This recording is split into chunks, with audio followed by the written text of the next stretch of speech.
Do you think it's likely that we will experience a major increase in interest rates in the upcoming decades, like, for example, in the period between 1950 and 1980? Well, that, of course, is a very intelligent question and a very difficult question. When you throw money, when you print money on the scale that modern nations are printing it, Japan, the United States, Europe, etc., we're getting into new territory in terms of size. The Japanese bought back not only a lot of their own debt, but a lot of their common stocks. So the Federal Reserve System, you can't imagine how much money printing Japan has done. And they haven't had all that much inflation, and it's still a very admirable civilization. In fact, you could argue that Japan is one of the more admirable civilizations in the whole world. And in spite of all this very extreme government money printing they've done, and they haven't had terrible consequences. Now they've had 25 years of stasis with living standards not improving very much. I don't think that came from their macroeconomic policies. I think that came from the rise of tough competition for their export powerhouse from China and Korea. But at any rate, it's weird what's happening, and nobody knows for sure how it's going to work out. I think it's encouraging that Japan can print as much money as it has and remain as civilized and calm and admirable as it has. And so I hope to God the United States has similar happy outcome. But I think the Japanese are better adapted for stasis than we are. I think it's a duty-filled, civilized bunch of people, a lot of them older, not many young people, and they just suck it in and cope. In our country, we have terrible tensions. It's way harder to run a country which is not mono-ethnic like Japan. There's some professor at Harvard that has written extensively on this subject. It's way harder to run a nation like the United States with different ethnicities and groups and so forth than it is to run Japan.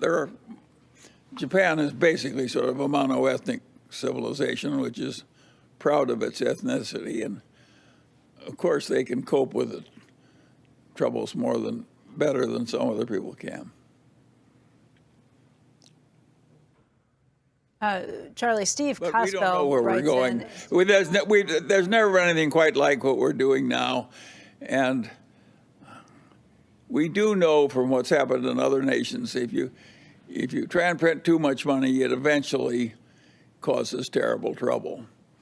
And we are closer to terrible trouble than we've been in the past, but it may still be a long way off. I certainly hope so. Me too. Steve Cospel writes in on this same subject. He says, what are your current thoughts on the inflationary environment? And please compare and contrast it to the 1970s.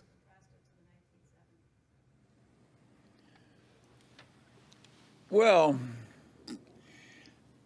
when Volcker, after the 70s, took the prime rate to 20% and the government was paying 15% on its government bonds, that was a horrible recession. Lasted a long time, caused a lot of agony. And I certainly hope we're not going there again. I think the conditions that allowed Volcker to do that without an interference from the politicians were very unusual. And I think in 2020 hindsight, it was a good thing that he did it. I would not predict that our modern politicians will be as willing to permit a new Volcker to get that tough with the economy and bring on that kind of a recession. So I think the new troubles are likely to be different from the old troubles. This is related. These are all. You may wish you had a Volcker. You may wish you had a Volcker-style recession instead of what you're going to get. The troubles that come to us could be worse than what Volcker was dealing with. and harder to Like- fix. Like what? Have you Well, think thought of that all out, the or- think of all the Latin American countries that print too much money. They get strongmen and so forth. That's what Plato said happened in the early Greek city-state democracies. One person, one vote, a lot of equality, and you get demagogues, and the demagogues lather up the population, and pretty soon you don't have your democracy anymore. I don't think that was a crazy idea on Plato's part. I think that accurately described what happened in Greece way back then, and it's happened again and again and again in Latin America. We don't want to go there. At least I don't. Me neither. Charlie, I'm going to ask a couple more of these inflation questions because it's in a similar vein, but they're nuanced and there's slightly different aspects. This is something from Simon Jacobs, who says, conventional economic theory argues that excessive monetary and fiscal stimulus over the last 2 years has triggered the highest inflation in 40 years. Do you broadly agree with this thesis? And more importantly, do you think there will be a high economic price to pay as the Fed attempts to bring inflation back under control? I guess the reasons for it. Well, the first you think part, those I are the main agree. I reasons, or agree others? with it. We've done something pretty extreme, and we don't know how bad the troubles will be, whether we're going to be like Japan or something a lot worse. And what makes life interesting is we don't know how it's going to work out. I think we do know we're flirting with serious trouble. I think we also know that some of our earlier fears were overblown. Japan is still existing as a civilized nation, in spite of unbelievable excess by all former standards in terms of money printing. Think of how seductive it is. You have a bunch of interest-bearing debts, and you pay them off with checking accounts, which you're no longer paying interest. Think of how seductive that is for a bunch of legislators. You get rid of the interest payments and the money supply goes up. It seems like heaven. And of course, when things get that seductive, they're likely to be overused.